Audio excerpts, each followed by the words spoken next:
Okay, magandang hapon po sa inyo pong lahat. Good afternoon.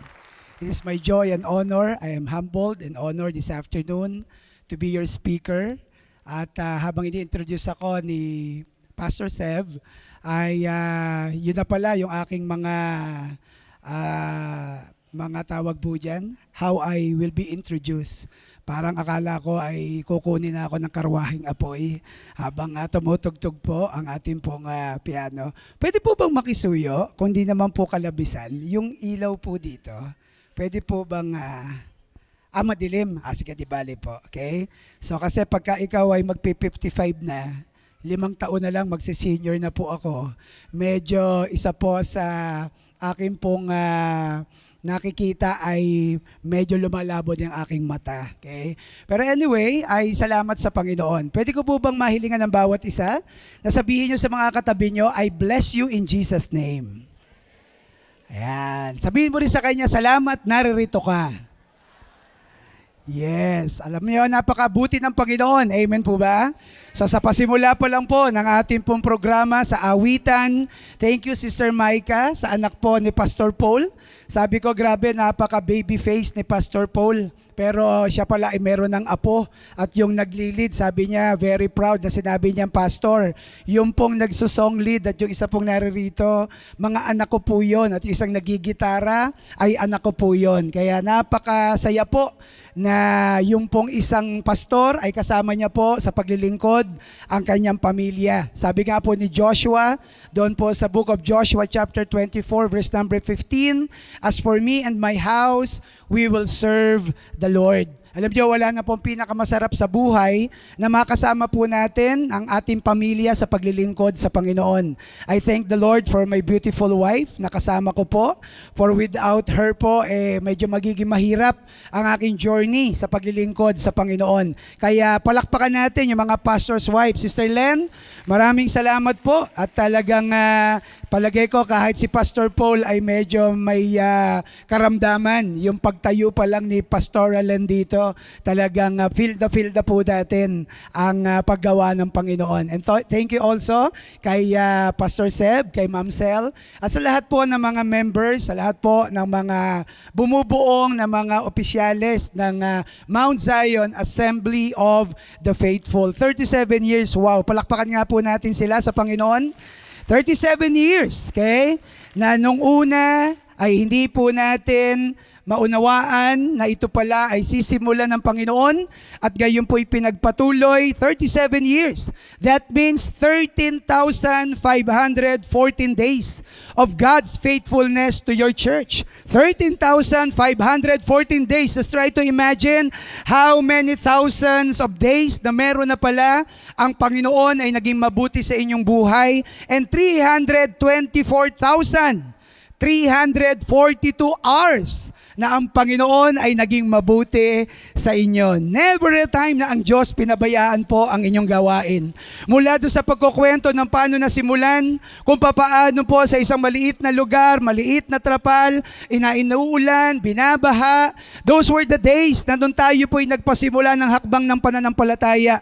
Basta nagpatuloy lang tayo with the Word of God, the promises of God, ay nandoon po talaga, nasasamahan tayo ng Diyos sa bawat pangitain na nung una, hindi natin makikitang lubos, ngunit sa ating pagpapatuloy ay makikita po natin. I remember the vision of Daniel, nung makita niya na marami mga stars, na ang akala ng mga tao, as he preach and as he share the vision of the Lord, sabi niya, nakikita yung mga stars na yan, it is not literally the stars in heaven. Those were the people that someday, yan yung mga ililigtas ng Panginoon, tatawagin ng Panginoon, bawat pamilya, bawat kabataan, bawat magulang, bawat ama at ina na tatanggap sa Panginoon na isang araw ay gagamitin ng Diyos to shine for our Lord Jesus. Amen? Alam nyo, in Valenzuela, we're so blessed. Ito po'y ginagamit namin dati. Halos po every year. Okay? Kaya lang, nung sinabi nga po ni John Perez, yung pong nag-ooperate dyan, Pastor, hindi na po nagagamit yung pong loft, yung pong second, okay? Sapagkat may ganito, ganyang problema. Kaya hindi na po namin nagamit. Kaya alam nyo, na our 25th anniversary, biniro ko yung mga member namin. Sabi ko, total wala tayong lugar na mapapagdausan ng selebrasyon. Try kaya nating mag-Manila Hotel. nabudol ko po sila. Okay. So, 350 members, people, young people, and all the likes, mga pastor. On our 25th year, hindi po mayaman yung aming church. Hindi po ako mayamang pastor. Hindi po ako masasabi po nating wealthy pastor. I'm just a simple pastor who enjoys serving the Lord. And when we dreamed of that, sabi ko, 25th anniversary, silver po natin, mag-Manila Hotel tayo. So we will spend almost 500,000. Pero 500,000 with God is always possible. Okay? Alam nyo, nang ginawa po namin, sabi ko sa mga member namin, sipin nyo na marami sa atin, labandera lang, marami sa atin, nagtatrike, marami sa atin, ordinaryo lang ng mga tao, naka-Amerikana tayo, naka-gown tayo, lalakad tayo sa Manila Hotel, pagsisilbihan tayo, mararanasan natin yon. Alam nyo, ibig sabihin mga kaibigan, mga kasama, ang mga anak ng Diyos, hindi po tayo didisenyo na permanente sa kahirapan at sa kababaan. Magpatuloy lang tayo, itataas po tayo ng ating pong Panginoon. At ito po ang ginawa ng Diyos sa Mount Zion Assembly of the Faithful. Even ang kanilang pastor during the time of pandemic, Pastor Reynaldo Mendoza, ay kinuha ng Panginoon. At marami rin po ay hindi na natin kasama ngayon, pero ang gawain ng Diyos nagpapatuloy. Because the God of Mount Zion Assemblies of the Faithful is a God that will continue to make His promise fulfilled. Sino po dito sa inyo na 37 years ago ay nandoon na kayo at ngayon nandito pa kayo? Meron po ba? Pwede po bang mahilingan po? Pakitayo lang po at palakpakan po natin sila.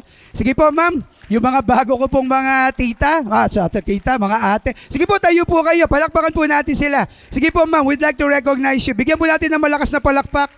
Though they are a handful, pero purihin ng Diyos. Kayo po ang nagsimula na humawi po ng daan. Magtabas po ng mga damo-damo at magpatuloy maging encouragement. Salamat sa buhay nyo. Bagamat yung iba, hindi nyo na po kasama ngayon, pero salamat. Nandiyan po kayo na babalikan ng iglesia na ito na nagpatuloy sa Panginoon. Palakpakan po natin sila. How many of you, 30 years na po kayo, na member ng Zion at nandito pa po kayo? Pwede po ba patayuin natin? Yung mga more than 30 years. Pwede po mahilingan. Sige po, this is your day. Sige po, I just wanted to recognize you. The message is just waiting. Thank you po, Pastor Paul. Thank you po, sir. Nasa Cavite. Papuntang araw po siya ng Cavite. Maraming salamat. Sino po sa inyo rito, 20 years na nandito, mula na nagsimula kayo, nandito pa rin kayo. Pakipatayo nga po natin. Okay, sige po. Huwag po kayo mahiya. Gusto po namin i-recognize. It's an honor na makilala po kayo. Maraming salamat po, tatay, ate. Maraming salamat po. 10 years, okay? 10 years po na kayo po ay member ng church na ito. Pwede po ba pakitayo po kayo? Yung mga 10 years na po? Ayan, okay? So, yan yung medyo mga young people, no? Maraming salamat po, sir. Yung 5 years na nandito pa po kayo mula na nagsimula kayo. Meron po ba? Siguro yung mga young people, okay? So, meron po, okay? So, pwede po ba pakitayo? Okay? O yung 1 year na more than a year na nandito kayo, pwede po ba kayong makilala? Sige po, tayo po kayo. Okay? Okay, maraming salamat po. Thank you very much po. Maraming salamat. Sino sa inyo mula na nagsimula ng 2:00 yung programa hanggang ngayon, hindi nyo pa rin naintindihan ba't nandito kayo? Okay? So, sige po, para magkalinawan lang. Di ba? Hindi pa biro lang. Alam nyo po, ang gawain ng Diyos hindi po nakabase kahit kanino man tao. Ang gawain ng Diyos ay nakabase sa Diyos na nangako sa atin. Na sabi niya po sa Matthew chapter 16 verse number 18, sabi niya po kay Peter, sabi po ni Jesus, "Upon this rock I will build my church and the gates of hell shall not prevail against it." When Jesus made that promise to Peter, still up to now, He's faithful to that promise. Sabi nga po ni David, doon po sa Psalm chapter 27 verse number 13, "I have fainted unless I see the goodness of the Lord in the land of the living." Hindi ko makakaya sa sarili ko, manghihina ako, manglulupaypay ako kung hindi ko makita ang kalooban ng ating Panginoon. And even Jeremiah, during the 50 years of faithful preaching, walang naligtas, walang nakakilala. Pero sa panahon na siya po'y nasa distress, discouragement, at nais niya nang itigil ang kanyang paglilingkod sa Diyos, nakita niya po sa Lamentations chapter 3, verse 22 and 23, "It is of the Lord's mercies that we are not consumed. They renew every morning. Great is thy faithfulness." Amen? We are here because our God is faithful. Kanina pa po, inaawit kanina. Kanina pa po, pinapangunahan ng mga song leader po natin ng praise team that the God that we are serving is the same yesterday, today, and forever. And whatever He started in your life, whatever miracle He has done in your life, pwede niya pong ulitin yon. At itong lugar na ito, kaya lang po pinagawa ito ni Mayor. Sapagat isang araw, ito'y gagamitin ng Mount Zion Assemblies of the Faithful para pagdausan ng gawain ng Panginoon. Alam nyo, ginamit po ang ating mga leader, ang ating mga mayor, praise God for Valenzuela City, na nasa-saturate natin ang salita ng Panginoon. Because many Christians, many members of the body of Christ are part of praying for our city. Nasabi ko nga kahapon, sa ating pong syudad, si Jesus ang bida. Si Jesus ang dapat na makilala. On that, mga kaibigan, mga kasama, may I request everyone to please rise up as we read the passage from the Word of God, sapagkat hindi po kompleto ang ating gawain kung wala po ang pangangaral ng salita ng Panginoon. Actually, kaya nagsasalita lang po ako ng mahaba-haba. Kanina pa po ako kinakabahan. Nung sinabi po ni Pastor Paul, because our God is a God of surprises, meron po isang araw, 3 months ago, na siya po ay nag-PM po sa akin. Sabi po niya, Pastor, parang 3-4 months ago, sabi niya, Pastor, can you be our speaker? Sabi ko, Paul Sevilla, hindi ko po medyo ma-recall yung name niya. Pero sabi niya, Pastor, we've been in Pastors Congress last year. We know you, except sa dami nakakilala mo, medyo dahil 55 years old na nga, hindi ko matandaan yung mga muka. Okay? Pero nung nabanggit niya, so sabi ko nga, wow, it's a joy, it's my honor na ako po ay inyong maging tagapagsalita.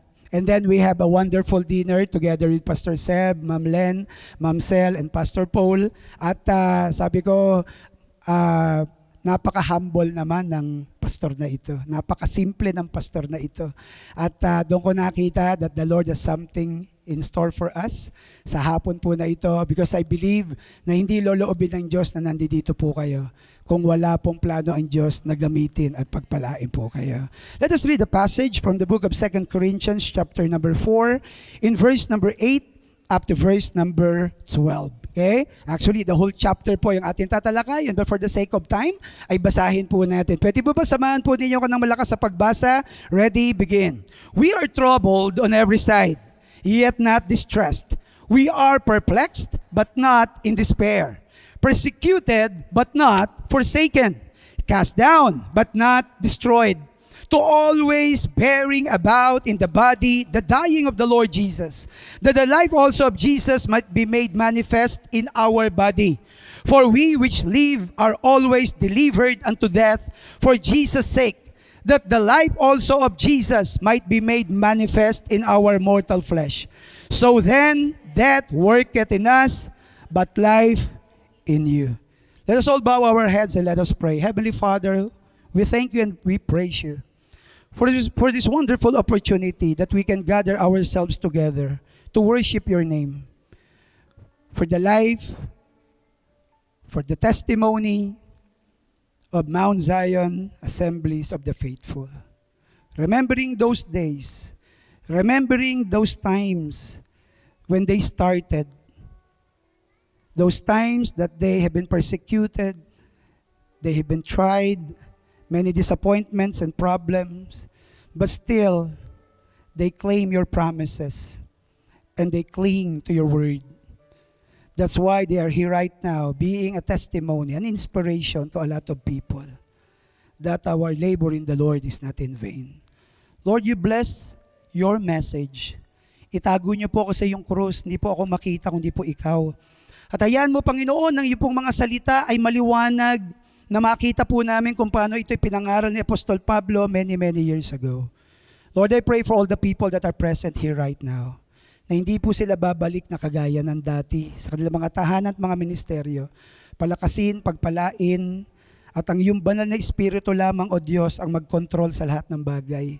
Sawayin niyo po ako sa mga hindi dapat sabihin at turuan niyo po ako sa mga bagay na dapat kong sabihin.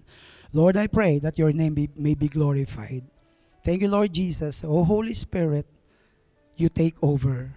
In Jesus' name we pray. Amen And amen. Minsan pa palakpakan natin ang Panginoon. Makakaupo na po tayong lahat. And it is also my joy to say hi to my friend Pastor na naririto, Pastor Aser, Pastor Jonathan, at si Pastor Meneses, na ang tatay po niya ay teacher ko sa public speaking. Siya po ang nakapagturo sa akin na dating ako'y kagaya ni Coco Martin na pag nag-S po ako, F. Diba? Nung sa farm, diba? Pero salamat, ginamit yung papa niya na sabi niya, Pastor Louie, pwede po ma-develop yan. And his papa helped a lot. Okay? So kaya thank you, Pastor. So sa lahat ng mga pastor na naririto, palakpakan nga po natin sila. Pati po ang mga may bahay. Ito po ang maganda sa gawain ng Panginoon. Magkakaiba man ang ating pangalan, pero isa po tayo sa Panginoong Jesus. Maaaring ang ating mga awitan ay meron po drums, meron kompletong set, yung iba po ay piano, o yung iba kahit wala po kayong accompaniment, pero kung tayo po ay naririto para magpuri sa Diyos, yun po ang pinakamahalaga. Because I believe in heaven. Sabi nga po, Pastor, pagdating ba sa langit, sino ba yung magpapaawit doon? Mga Baptist ba? Kung mga Baptist doon, edi hymns po yun, di ba? Paano po kung mga Pentecostal? Kung Pentecostal yun, di puro mga talunan yun, palakpakan yun. Paano kung mga Evangelicals? Edi medyo in between lang, di ba? Alam nyo, sabi nga po, mayroon daw pong isang Kristiyano na pagdating niya sa langit, sumigaw po siya. Sabi niya, may mga Baptist po dyan sa langit, Lord. Sabi niya, walang Baptist dito. Mga Pentecostal po, meron po ba dyan? Ay, walang Pentecostal dito. Mga Evangelical po, meron po ba dyan? Mga Evangelical? Ay, walang Evangelical dito. Bakit po wala sila lahat dyan? Sa totoo lang, wala naman talaga sila lahat dito. Ang nandito ay yung mga tao na nabubuhay sila ay tumanggap sa Panginoong Jesucristo bilang Diyos at sariling tagapagligtas at kinilala si Jesus na tanging daan para sa kaligtasan. Alam niyo po, tigilan na po natin ang pagtatalo-talo, payabangan, pataasan, paramihan, at kung ano man po ang ating pinag-uusapan, because in our life, there are times that we needed to set aside what is our denomination, what is our the name of our church, because one day in heaven, it is not the name of your church na makikita po roon, kundi ang makikita roon ay ang ating Panginoon Jesucristo ng mukhaan, at siya po'y pupurihin natin sa buong panahon ng ating pong buhay. Alam niyo, this afternoon, I would like to share a message na sabi ko ba yung theme? That Christ may be manifest in us. The word manifestation is showing an action clearly through signs or action. Nasabi nga po nung talata, ang sabi po ni Apostle Paul, therefore seeing this ministry, as we have received mercy, we faint not.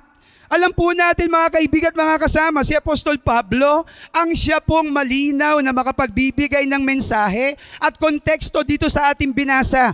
Aside po sa Romans chapter 8, the book of 2 Corinthians chapter 4 is one of the most beautiful chapter ever written by Apostle Paul. Alam po natin, when Apostle Paul during the time sa Acts chapter 9, nung hindi pa niya nakikilala ang Panginoon, he is a persecutor, he is a great sinner, he is a great problem in the body of Christ. Pero na makikita natin, yung pinakamatapang, pinakamagaling, yung pinakasiga, walang nagawa ng ang Panginoon, kinatagpo po siya. Na sabi niya, Paul, Saulo, hindi mo alam na mahirap sumipa sa isang matulis na bato? At sabi po ni Saulo doon during the time, na sabi niya, nung tinanggal yung kanyang paningin, wala na siyang magawa, at ang tanong na lang niya, Panginoon, ano ang nais mong gawin ko para sa iyo? I believe that the greatest encounter in our life is when we encounter Jesus. I believe that the greatest relationship in our life is our relationship with Jesus. The greatest relationship, the greatest love of all. When I came to know the Lord Jesus Christ on May 11, 1985, I was a young people, 15 years old, na ako'y mahilig sa basketball, nakikibarkada, nagsisimula na magbisyo. Ang bahay po namin doon sa lugar ng Pulo ay sugalan. 8 mesa na siya po ay sugalan po siya. May para sa bata, yung mga Lucky 9, yung mga Karakrus, meron sa mga medyo may edad, yung baraha, meron ding mahjong, yung lahat po yata ng sugal meron po kami. But one time, yung buhay namin, na kami po relihiyoso, kami pala simba, lagi kami nasa lugar ng San Diego de Alcala, alas 8 ng umaga, doon kami sa pinakauna. Sapagkat pagka yung pari po, magbibindisyon na, tuwan-tuwa ako na bibindisyonan. Sapagkat akala ko nababawasan yung kasalanan ko. We are religious people. My lola is part of CWL. My mama is part of the religious ladies in the church. We go to church. Kami po ang naglilid ng Black Rosary doon po sa poblasyon. Kami po ang naglilid. Ako po yung Marian. Ako po yung nag-aral sa UST. At dagi ko natutunan about religion. But last May 11, 1985, when Jesus Christ when I encountered Jesus, when Jesus take control of my life, na doon ko nakita, hindi pala relihiyong ko makapagliligtas, hindi pala aking sariling gawa makapagliligtas, kundi tanging ang pananampalataya sa Panginoong Jesucristo. And my life has never been the same again. Yung relihiyoso po, naging tagapangaral ng salita ng Diyos. Yung sugala namin ay naging simula ng amin pong church. Ang aming family, nakilala sa lugar po namin, na sugarol, manginginom, maraming bisyo, pero ginamit po ng Diyos ang ating gawain upang magbago ng buhay ng mga tao sa pamamagitan ng ebanghelyo ng ating Panginoong Jesucristo. At doon po nagsimula yung gawain. Nagsimula po kami sa Iilan. May 25 na umaattend ng Bible study, and our pastor, Bishop Bonner Andaya, my bishop, sabi niya, simulan nyo na dyan. Ako isang young people na 15 years old, sunod lang ng sunod. Pag sinabi, attend ka. Pag sinabing imbitahan mo yung barkada mo, imbitahan mo. Pagka sinabi na ikaw ay sumama sa Bible study, sumama ka. I was trained and I have learned to submit to my pastor. In my 38 years na isa pong mananampalataya, ay doon ko po nakita na ang pastor na binigay ng Diyos sa atin, hindi man perpekto, pero kapag ang pastor natin, naging committed tayo, naging surrendered tayo, naging submitted tayo, pagpapalain tayo ng Panginoon. And I praise God for my bishop.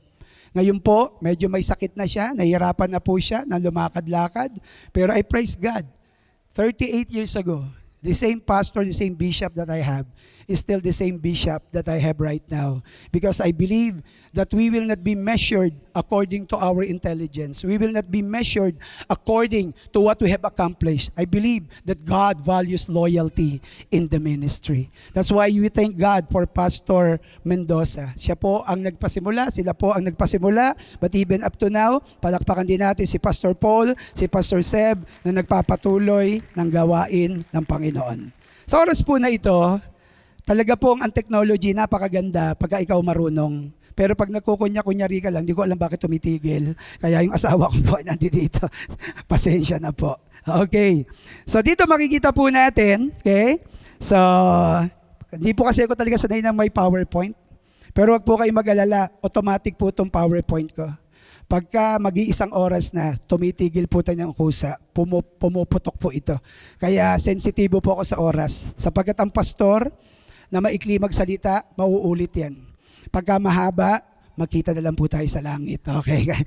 Anyway, dito po ibigay po sa akin ng isang mensahe na pamagatan po nating the undeniable marks of a victorious church. Amen? I believe when Jesus called us to lead the church, ang nakita ng Panginoon ay isang matagumpay na gawain. Matagumpay not in a sense na maraming tao, matagumpay not in a sense na maraming property, matagumpay in a sense na nagpapatuloy sa pangangaral ng salita ng Diyos, sapagkat tinawag tayo ng Panginoon hindi para magpalaki, tinawag tayo ng Panginoon para maging tapat. At dito makita natin, when Apostle Paul answered the call of God, na sabi niya, therefore seeing we have this ministry, as we have received mercy, we faint not. That's why in the ministry, bagamat mahirap, maraming sakit, maraming problema, we should not lose heart. Kaya ang sabi nga po ni Apostol Pablo, that we have denounced the hidden things, yung mga bagay na pangit, marumi, tinigil namin just for the sake of the ministry. And in this verse, makikita po natin, kagaya po sa Mount Zion, Assembly of the Faithful Church, alam po natin na hindi po biro ang inyong pinagdaanan. This is a time of celebration. Amen? But during this time of celebration, naalala natin yung mga taong hindi na natin kasama. Naalala natin yung mga tao na maaaring nung una, mabuti, maayos sa atin, pero yun din yung mga taong nakasakit sa atin. Because in the ministry, it is a reality na hindi lang po puro masaya. May sakit, may problema, may mga taong dati mong kasama ay mawawala. Because God called them in some place for some reason. Even the great master, okay? The great master, he did not even master yung pong mga tao na binigay ng Panginoon sa kanya. Di ba? Yung pinili niya 12, may naghudas pa. Yung mga tao na kanyang inalagaan, pinagaling, pinakain, during the time na siya po'y nasa krus, wala na po silang lahat. Pero makisasabi ba natin that the ministry is a failure? No. Sapagat alam natin, ang Diyos na tumawag ay ang Diyos din na magpapatuloy, na magpapala sa gawain na kanyang sinimulan. Amen po ba? Ang gawain ng Mount Zion, hindi gawain ng tao.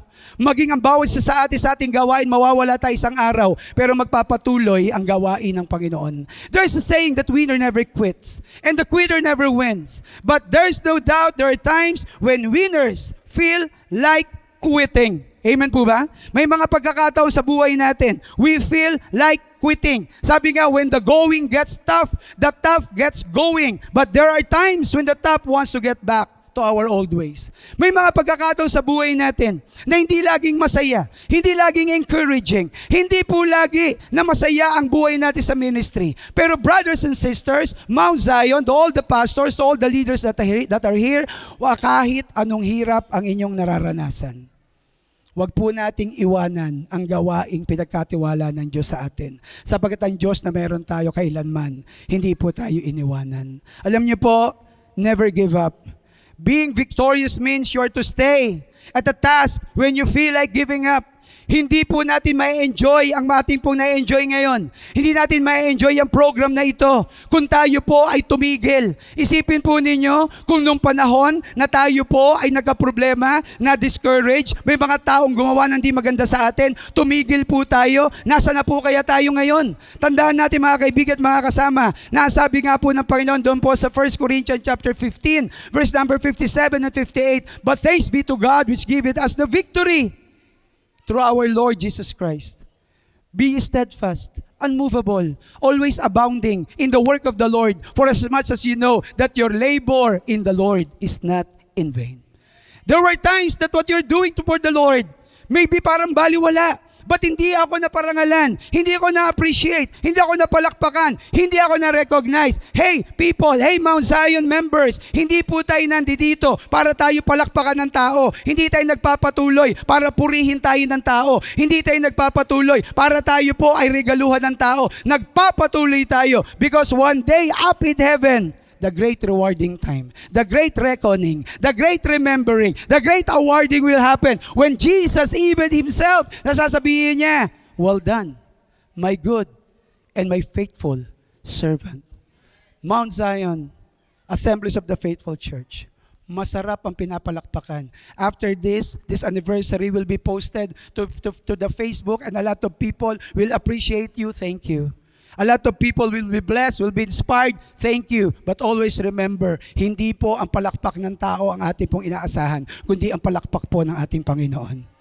Being victorious means yours to stay at a task. There is a task, Mount Zion Church. Hindi po kayo ginilagay ng Panginoon sa Valenzuela para lamang po ilumago sa inyong mga sariling kaparaanan. Hindi po kayo nilagay doon po sa Genti para lamang po kayo ay maging isang church na Mount Zion ang makilala. We are partners, Ma'am Len. Pastor Paul, we are partners. We are part of the body of Christ. Pastor Aser, Pastor Jonathan. We are all here not for ourselves. We are all here because we are called of God, and praise God. In Valenzuela City, we can have unity of all the pastors and all the young people and all the workers because our purpose is not for ourselves to be uplifted. Our purpose ay para makilala ng maraming tao ang ating pong Panginoon. Tomorrow morning at 8 o'clock, nandiyan po tayo sa mga kapulisan, sa mga staff ng ating pong mayor sa City Hall. At tayo po ay magpe-pray doon. Tayo po ay nare-recognize as part of BCPS, the life coach. Sipin nyo ngayon, nung inopen ng Panginoon, yung ministry sa mga pulis, sa ating po mga department, marami ng mga nakakakilala sa Panginoon. Amen po ba? Kaya nga po, wag po tayong magtalo-talo, wag tayong magpayabangan, wag tayong magpaliitan, wag po tayong magpataasan. Magsama-sama po tayo para sa kapurihan ng ating pong Panginoon. Amen? Palakpakan natin ng Panginoon. And Mount Zion, the victorious picture, your church is a victorious picture of a staying power. Ma'am Len, I know, pag nagkwentuhan tayo, I know, Pastor, marami po kaming pagsubok na pinagdaanan. At habang pinagdadaanan natin yan, sabi nga sa verse 8 and 9, we are troubled on every side, yet not distressed. We are perplexed, but not in despair. We are persecuted, but not forsaken. Cast down, but not destroyed. Brothers and sisters, the story of grit and determination of Apostle Paul is also our story. Apostle Paul has been imprisoned. He was flogged 5 times, beaten, stoned, shipwrecked, been in danger from various elements. Yet, with all this, he remained firm his pursuit for the advancement of the kingdom of God. Mga kaibigan, mga kasama, just like Apostle Paul, we will experience shipwreck, we will experience imprisonment, persecution, problems. But brothers and sisters, Mount Zion, do not stop sapagkat ang sinimulan po ninyo ay mas may dahilan para ipagpatuloy po ninyo. Mga kapatid, praise God for Mount Zion.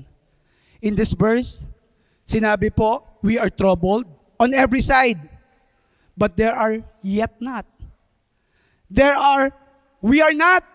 Maaaring sinasabi mo bilang lingkod ng Panginoon, Pastor, yung nangyari sa akin, yung naranasan ko, yung lahat ng pagdi-discourage, yung mga naranasan ko na injustice sa mga kapatid, sa ibang tao, mga kaibigan, mga kasama, yes, you are in trouble in every side, yet not distressed.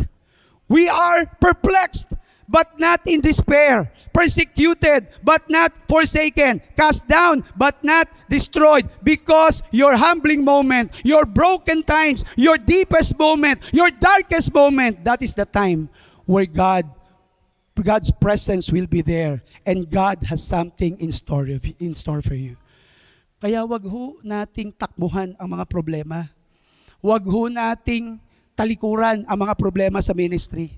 Always remember na yang bagay na binigay ng Diyos sa iyo, yan din ang paraan para ang Diyos, ikaw ay pagpalain. You know, in the ministry, when I started sa church, nagsimula po ako, 10 lang po yung mga umaaten. Yung PBC dati, sabi ng iba, yung PBC, pangalan ba ng pamilya nyo yon? Kasi parang ano lang Pactao Baptist Church. Kasi yung mga umaaten, kami-kami lang, ma'am Kami-kami lang lola ko, papa ko, mama ko, kami-kami lang. Nag-young people ako, yung small group ko, talagang habang panahon, small talaga Talagang 5 lang, pupuntahan mo yun sa squatters area, lulusok ka sa baha. Ganun po ang start ng ministry. Walang pera, allowance mo, 100 pesos. Pagkatapos, nasa UST ka, nag-graduate ka, nagkatrabaho ko sa Far East Bank. Pero anong nangyari po doon? Sabi ng tiyuhin ko, sabi ng ninong ko, nasisiraan ka ng ulo, no? Sabi niya, ganda-ganda ng kinabukasan mo. Pagkatapos, papapasuro, may pera ba dyan? Sabay tingin ako sa kanya. Sabi ko, wala po. Kasi alam ko naman, wala Diba? Wala talaga. Pagkatapos nun, hindi ko pinakinggan yung mga hindi ko dapat pakinggan. Ang pinakinggan ko lang, yung pangako ng Diyos at ang tibok ng puso ko para sa Diyos. Yung mga pagkakataon, umiiyak ka, walang pera, wala ka namang makakain, na mukha kang kawawa sa Bible school. For the longest time, yun yung naranasan. Sabit sa jeep, tricycle, pinagtatawanan ka, makikita ka ng mga kaklase mo sa UST na sila nandoon na, mga may bahay na, may kotse na, ikaw nakaangkas ka pa rin sa tricycle. During that time, pwede kong maawa sa sarili ko. Nag-graduate ako Pwedeng tama yung ninong ko, yung tiyuhin ko, sana sinunod ko na lang yung pangarap ko, baka meron pa ako Pero mga kapatid, when you encounter Jesus, and Jesus called you in the ministry, ang tumawag na tapat na Panginoon na meron tayo ay patuloy na magtatapat hanggang sa dulo ng ating buhay. Ang sabi po ng isang leader namin, Pastor Louie, malis ka na dyan sa pulo. Wala kang kinabukasan dyan. Yan na lang kayo. Challenge po ako. Minaliit. Sabi, wala na. Pero alam niya mga kaibigan, mga kasama, nagpatuloy lang ako. At doon ko nakita, pag ang Diyos ang gumawa, ikaw ay mamamangha. Because the God who guides, He will provide. We are hard-pressed. We are not crushed. We are perplexed, but we are not despairing. We are persecuted, but we are not forsaken. We are struck down, but we are not destroyed. There is a prose about prayer, and it says like this: I asked for help that I might do great things. I was given infirmities that I might do better things. I asked God for strength that I might achieve. I was made weak that I might learn to obey. I asked God for riches that I might be happy. I was giving poverty that I might be wise even in infirmities, that I might do better things. I asked for all things that I might enjoy life. I was given life that I might enjoy things. I've got nothing that I asked for, but everything I hope for. Brothers and sisters, there were times in your life that you're asking God to give you something that will help you in the ministry. To give you someone that will help you in the ministry. But just like what the message of EVC yesterday, hindi po ang katalinuhan ang kailangan natin, sabi po ni Pastor Peter Kairos ng 700 Club. It is not our connection. It is not the people. It is not the money. It's not the wealth. We only need the power of the Holy Spirit so that we can accomplish things that this flesh cannot accomplish. You know, hardship tends to make us want to quit. Pastor Paul, Pastor Seb, Ma'am Len, Ma'am Sel, I know there were times that Satan would like you to quit. But remember, do not lose heart. There may be a picture of pressure. There might be a picture of problem. There might be a picture of persecution. But always remember that we are more than conquerors in Christ Jesus. You know the story of Derek Redmond? This story is very, as I look at this video, I am always encouraged. Pwede po bang panoorin lang natin sandali? Just 2 minutes of your time.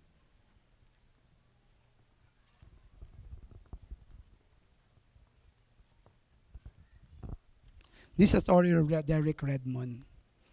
Siya po ay sumali during the Olympics in 1992 sa Barcelona.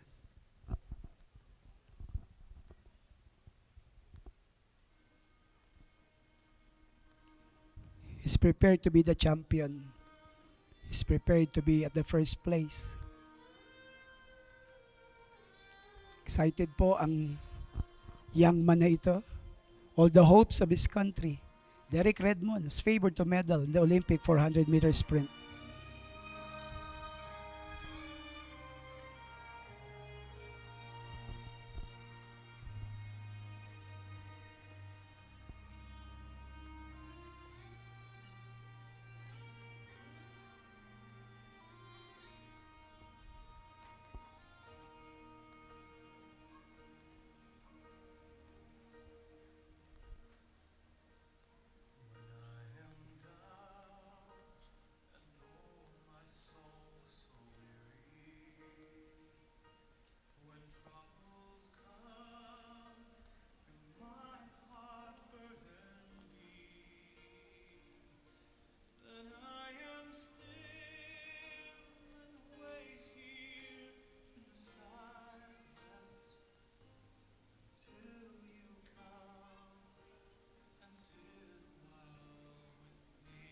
Pinatigil na po siya ng staff. Sabi niya, wag mo na ituloy. Pero itinuloy niya pa rin. Sabi ng mga officials, hindi mo na makakaya. Pero meron po isang taong lumapit sa kanya. Pinigilan po, pero nagpatuloy pa rin. At yan po ang kanyang ama. Sinasabi sa kanya, tigil mo na anak. Wala ka ng pag-asang manalo, tigil mo na. And it was his father. Sabi niya, you don't have to do this. He told his son. Yes, I do, he replied. Well then, we're going to finish this race together.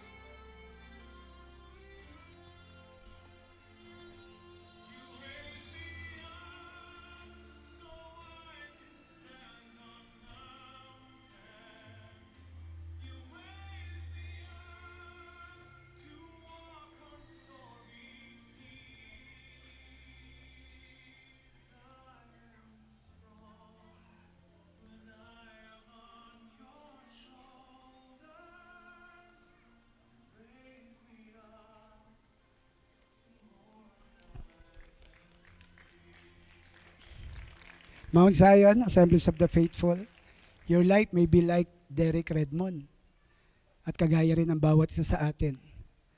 Hindi po tayo tinawag ng Panginoon para mag-quit. Tinawag po tayo ng Panginoon para magpatuloy. Hindi man natin mapanalunan ang grand prize, pero Derek Redmond won the heart of the 65,000 people. Ang sabi ni Derek Redmond, no, I cannot quit, I cannot stop. Hindi ako pinadala rito para ako'y tumigil. Pinadala ako rito para ipagpatuloy ang sinimulan ko. Brothers and sisters, Mount Zion, kayo dinala ng Panginoon sa Valenzuela at sa lugar na ito, hindi para tumigil upang magpatuloy. That's why I praise God for your church, just like Derek Redmond, na tayo po ay naririto. Yes, there are times na parang gusto nating tumigil. There are times na parang talunan na tayo. There are times na parang tayo sugatan na. Pero dapat pa rin tayong magpatuloy sa pagkatapat ng Diyos na tumawag sa atin. The victorious picture of staying power. The victorious picture of standing power. Ang makikita natin dito, that there are some secret reason or secrets to keep us from quitting. There are reasons to quit, but there's so many reasons to continue. First, realize that problems are real. Ang buhay Christian is not a joyride. It is not a playground. This is the facts of life. Sa buhay natin, may pagkakataon na parang gusto ko nang tumigil. Pagka nakikita ko yung mga tao, parang wala na sila, hindi na sila sumusuporta.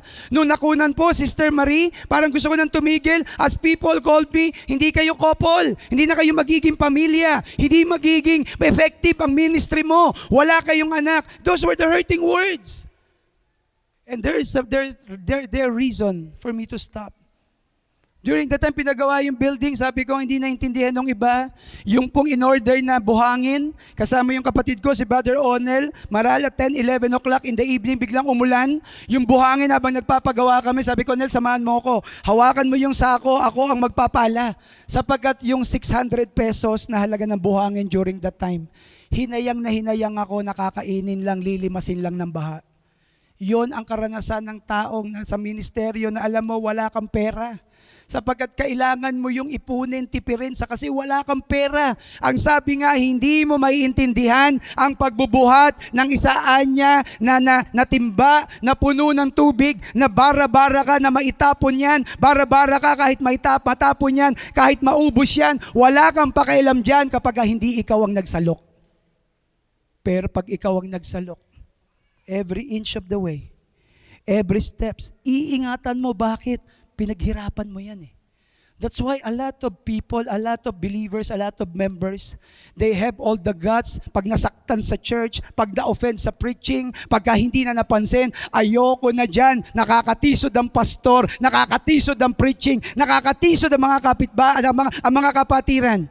On the first place, kaya ka nasa church dahil sa Panginoon. At kung aalis ka, na tao ang dahilan, baka tao rin ang dahilan, kaya ka nagpapatuloy. Mga kapatid, hindi tayo nagpapatuloy sa church dahil sa tao. Hindi tayo nagpapatuloy sa church dahil sa pastor. Nagpapatuloy tayo sa church dahil sa Panginoon na tumawag sa atin. Kung diyan ka inilagay ng Panginoon na church, ikaw ay binhi, diyan ka tumubo. Because wherever you are, kahit nasan ka man, you are whatever you are. At kung sa kanilagay ng Panginoon, be like a good seed. Pag natanim ka dyan, magpatuloy ka, magpakultivate ka, magpaturo ka. Pag ikaw ay tumubo at ikaw ay pinagpala, ikaw ay blessing sa church, sa family, sa community because you stayed. Remember, realize the problems are real. Kapatid, don't stop. Problems are real. Release the power of God. We have a secret weapon. And what's the secret weapon? It is Christ. It is the Holy Spirit. In verse number 7, sabi po na 2 Corinthians chapter 4, verse 7, we have this treasure in earthen vessel, that the excellency of the power may be of God and not of us. You know what's the picture of Apostle Paul during that time? Tayo daw po ay mga earthen vessel. Tayo po ay mga clay pots. You know clay pots? Clay pots ay madali po yung mag-crack. Ang clay pots po, madali po yan na masira. Madali po yan na mawasak. And Apostle Paul pictured us that we are just like clay pots. Para lang daw tayo na mga earthen vessel. Para lang daw tayo mga paso. Tayo'y marupok. Tayo'y mahina. Pero purihin ng Diyos sa ating kahinaan. Si Kristo ang naging ating kalakasan. In the ministry, it's not me, it's not you. It's not about you. It's about Jesus. Kaya kung naman yung kulang, siya magpo-provide. Kung sino naman ang wala, siya magsusustain. Kaya ang problema, hindi problema ang pera sa ministry. When you have God sa buhay natin, nagpasimula po kami ng building program, wala kaming pera, wala kaming masyadong tao. Wala po. But we have God and all the promises of God. God sustains, God provides, and now God is honored because you begin to step by faith. Remember in the ministry, Pastor Paul, Pastor Seb, Ma'am Selm, at lahat po ng mga leaders natin, your church is a blessing to your community. You are victorious because you respond to the needs of others. That's why in the church, maganda yung sinabi po kahapon sa EVC, ang church, hindi po tayo dapat lang doon nakatago. Ang church, hindi lang tayo nandun na minemaintain. Tayo po'y blessing sa ating community. Tayo po'y dapat po na maging instrumento at inspirasyon, liwanag sa ating pong community so that our barangay leaders, barangay officials, the school principal, and all the leaders that we are part of, na sila rin po'y makakilala sa Panginoon because of us. I pray that Mount Zion Church, brothers and sisters, na tayo po'y maging liwanag at asin ng sanlibutan. Then begin a new perspective. Begin a new perspective. Pwede po ba makahiram ng isang member, Pastor Paul, na young people po ninyo?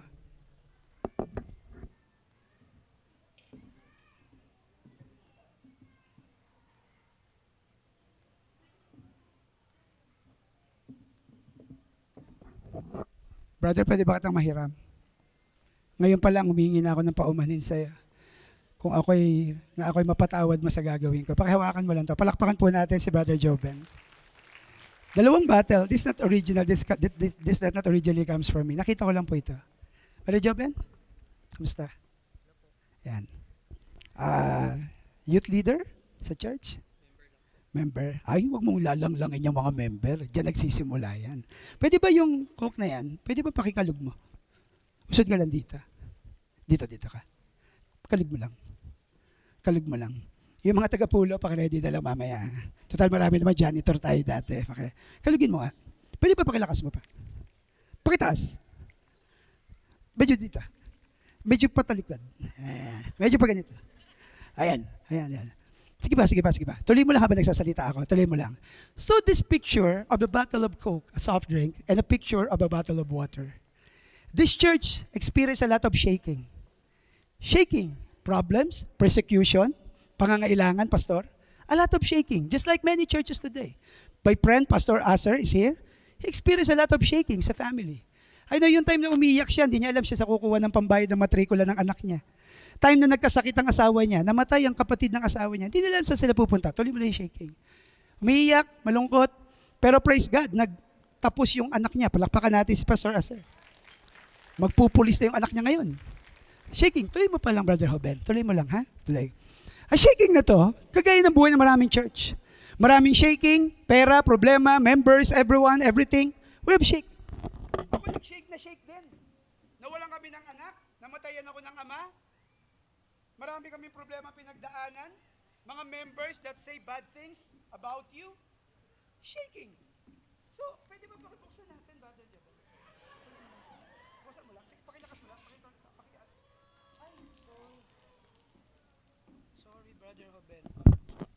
Sorry, Brother Hoben. Pero, yun ang gusto kong i-drive.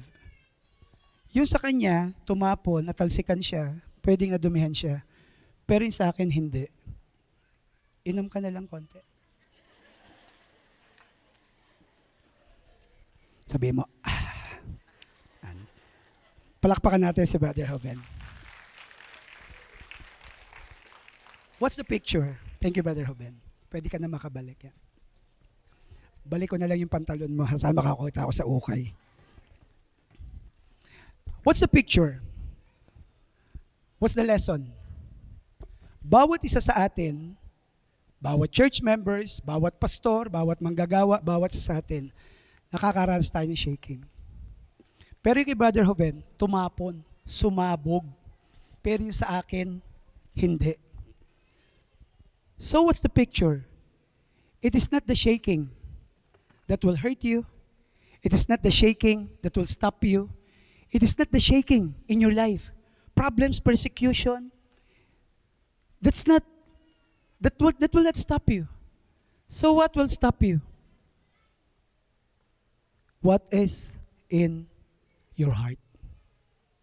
Hindi ka sasabog kahit maraming shaking. Hindi ka titigil kahit maraming shaking.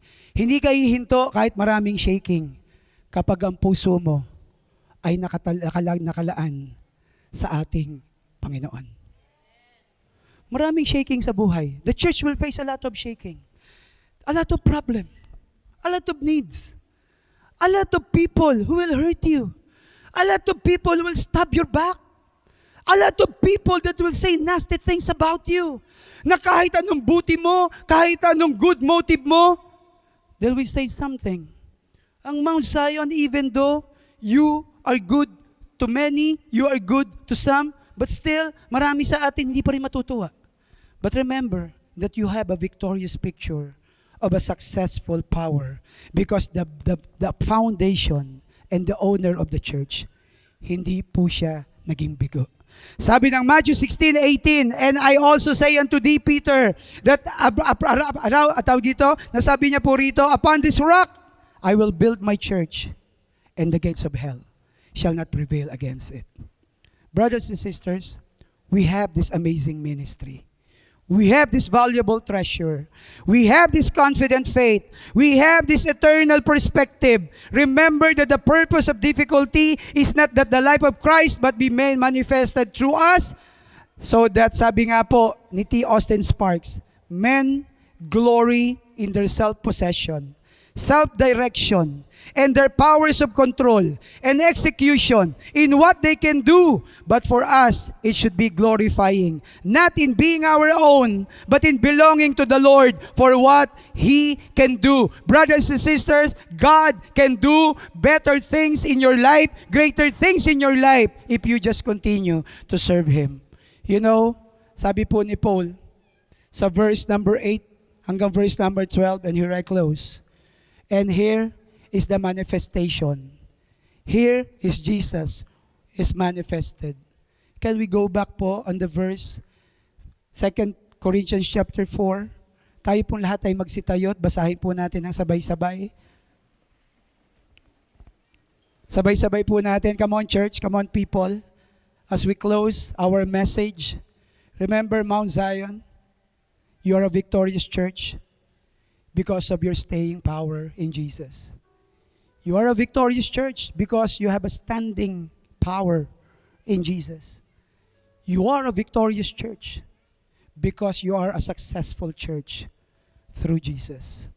Basahin po natin. Ready, begin. We are troubled on every side, yet not distressed. We are perplexed, but not in despair. Persecuted, but not forsaken.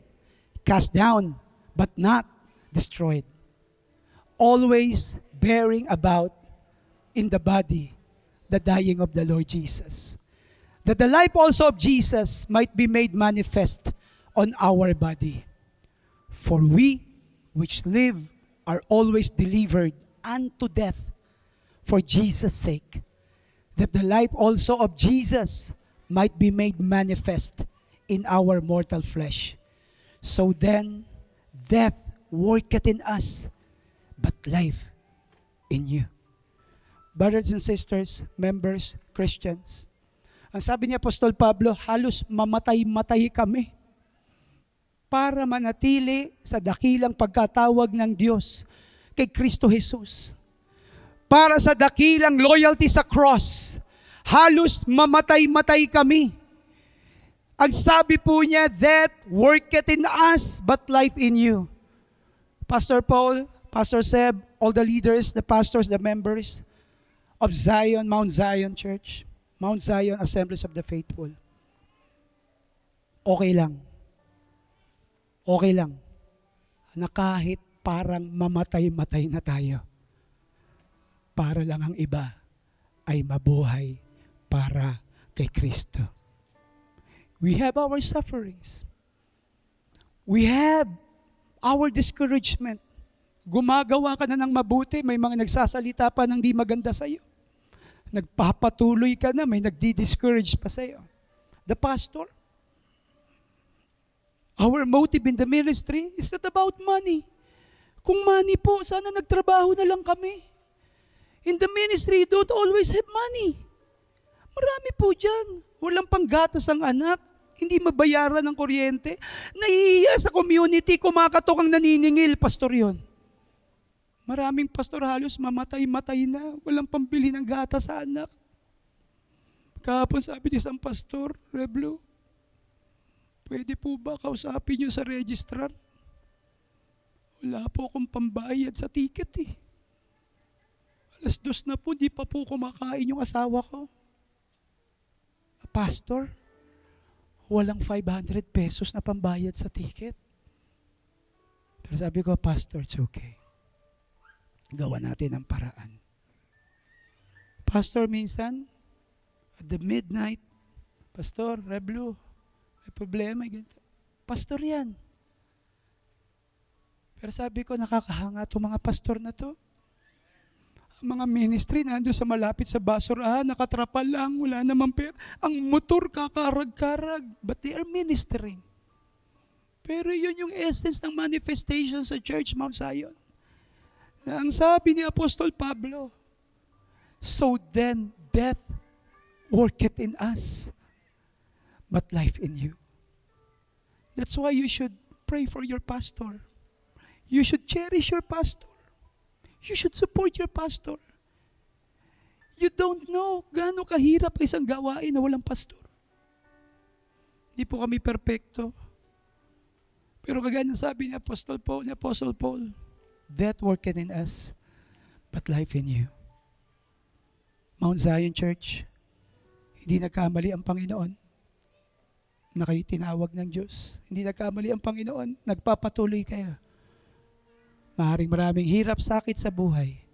Pero kung makikita natin ang benepisyo ng mga taong naliligtas, nababago ang buhay, it's all worth it. Let's bow our head. Lord, we come to you with thanksgiving and praise, humbling ourselves before you.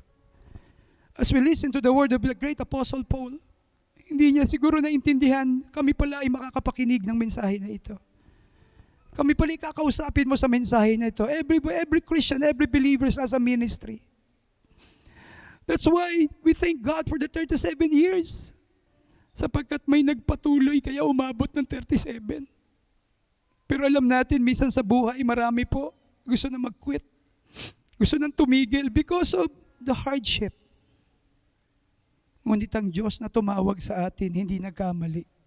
Kung siya ay nagpasimula sa buhay mo, siya rin ang kasama mo, just like the father of Derek Redmond. Anak, tumigil ka na.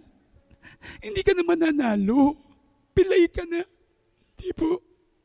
Kahit hindi ako manalo, basta matapos ko po ito. He did not win the medal, but he won the 65,000 hearts of the people na na-inspire. Na kahit pala maraming dahilan para tumigil, mas may dakilang dahilan para magpatuloy. Sa mga kapatid ko naririto, can you please raise your hand and ask Jesus, Lord Jesus, you take control of my life. You gave me reason to continue. Just like the message, Lord, that may the life of Jesus might be manifest through all of us. Kahit nahihirapan kami, nasasaktan kami, kahit maraming problema, magpapatuloy po ang Mount Zion Assembly of the Faithful. Sapagkat we have all the reason in this world to claim the promises of God, to cultivate through the power of the Holy Spirit, and to center our service in love for the Lord. Lord, you bless this church. You bless their families. You bless every one of them, God. Give them fresh anointing. Give them fresh vision. Give them reason to keep on. Thank you so much, Lord, for this church. Thank you so much, Lord, for every believers, for all the pastors, for all the pastor's wife, for every believers in this country, in this city, in this community that will serve as our light and salt of this earth. Again, O God, may Jesus be manifest in our lives. In Jesus' name we pray. Amen and amen. God bless you po. Pagpalain po tayo ng Panginoon, makakaupo na po tayo. Maraming salamat po sa inyo pong lahat.